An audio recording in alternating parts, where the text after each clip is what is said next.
Hai guys, perkenalkan nama aku Albert dari kelas 11 Science. Pada kesempatan kali ini, aku akan menceritakan mengenai pelayaran samudra di dunia. Tapi sebelum itu, aku mau tanya nih sama kalian. Menurut kalian, apakah bumi itu bulat? Dan siapa orang yang pertama kali yang berhasil mengelilingi dunia? Kalau kalian tahu jawabannya, tulis di kolom komentar ya. Oke, kalau kayak gitu, yuk kita bahas bareng-bareng. Let's go! Pelayaran samudra pertama kali dipelopori oleh bangsa Eropa. Dua tokoh penting yang melakukan pelayaran tersebut yaitu ada Ferdinand Magellan dan Juan Sebastian Elcano. Ekspedisi ini menjadi pelayaran pertama yang berhasil mengelilingi dunia dan membuktikan secara nyata bahwa bumi itu bulat dan bisa dilayari melalui satu jalur perjalanan laut yang terus berputar. Pada awal abad ke-16, bangsa Eropa seperti Portugis dan Spanyol sangat tertarik menemukan jalur laut baru menuju Asia, khususnya ke Kepulauan Rempah-Rempah atau Maluku, karena memiliki nilai ekonomi yang sangat tinggi. Setelah tidak lagi didukung oleh Portugal, Magellan menawarkan rencana pelayarannya kepada Raja Charles I dari Spanyol yang melihat peluang untuk menemukan jalur barat menuju Asia tanpa melanggar wilayah kekuasaan Portugis.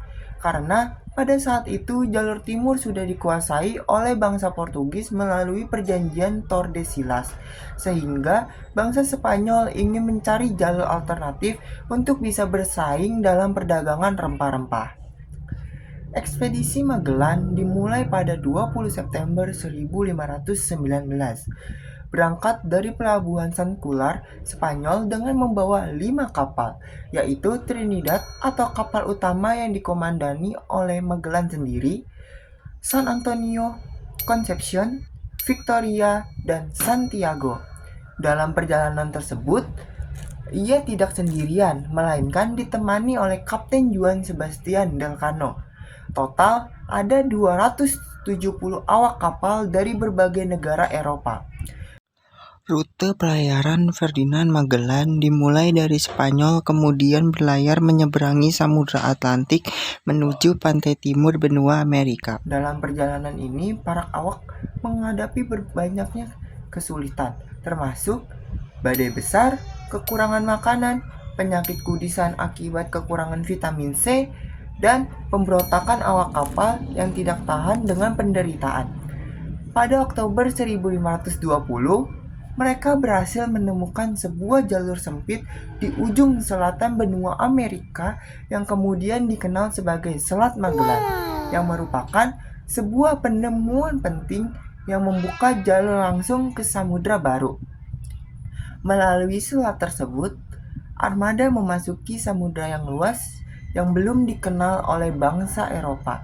Karena perairannya yang terlihat tenang, Magellan menamainya Mar Pacifico atau Samudra Pasifik dari kata Latin Pacificus yang berarti damai.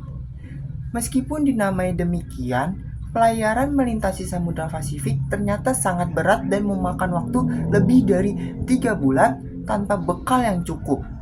Setelah perjuangan panjang, mereka tiba di Kepulauan Mariana lalu melanjutkan ke Filipina pada Maret 1521.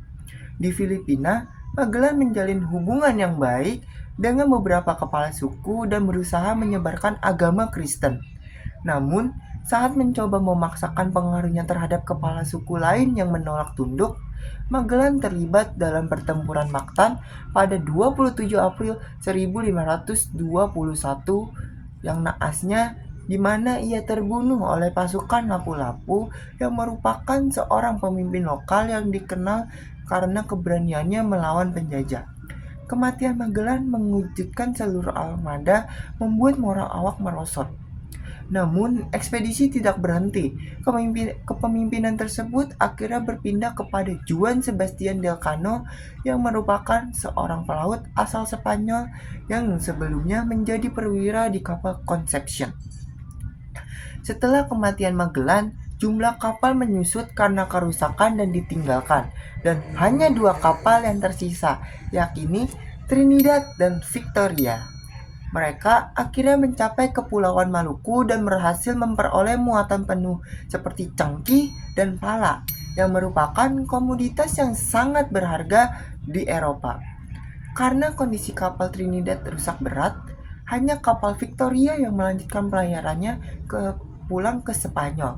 Di bawah komando Elcano, kapal tersebut menempuh rute pulang melalui Samudra Hindia, mengelilingi Tanjung Harapan di ujung selatan Afrika sebelum akhirnya kembali ke Spanyol. Pada 6 September 1522, setelah hampir 3 tahun pelayaran dan menempuh jarak lebih dari 70.000 km, kapal Victoria tiba kembali di pelabuhan Sankular. Dari seluruh awak kapal yang berjumlah 270 orang, hanya 18 orang yang bersisa dan berhasil kembali dengan selamat. Atas jasanya itu, Raja Spanyol menganugerahi Sebastian del Cano sebuah globe bertuliskan Primus Circumdestime, atau yang berarti kau yang pertama kali telah mengitariku. Nah guys, kalian tahu nggak sih ekspedisi Magellan dan Sebastian del Cano memiliki banyak fun fact loh. Pada kesempatan kali ini aku mau ngasih tahu kalian 2 fun fact-nya. Yang pertama itu, pelayaran Magellan dan Sebastian del Cano bukan hanya membuktikan bahwa bumi itu bulat, tetapi juga menjadi awal mula era kolonialisme Eropa di Asia dan Amerika. Karena membuka jalur perdagangan rempah-rempah yang kemudian dimonopoli oleh bangsa-bangsa Eropa. Dan yang kedua, ekspedisi Magellan adalah pelayaran pertama yang membuat catatan jelas tentang garis tanggal internasional. Saat tiba di Spanyol, kru kaget karena menurut catatan mereka hari itu adalah Rabu, tapi di daratan sudah Kamis. Mereka kehilangan 1 hari akibat belayar mengelilingi bumi ke arah barat. Baiklah guys, itu tadi cerita tentang pelayaran samudra di dunia. Semoga kalian jadi lebih paham dan termotivasi untuk terus belajar sejarah. Kalau kalian punya pendapat atau jawaban dari pertanyaan di awal tadi, jangan lupa tulis di kolom komentar ya. Jangan lupa juga untuk like, share, dan komen sebanyak-banyaknya supaya kalian gak ketinggalan video seru berikutnya. Terima kasih sudah menonton, sampai jumpa di video selanjutnya. Bye!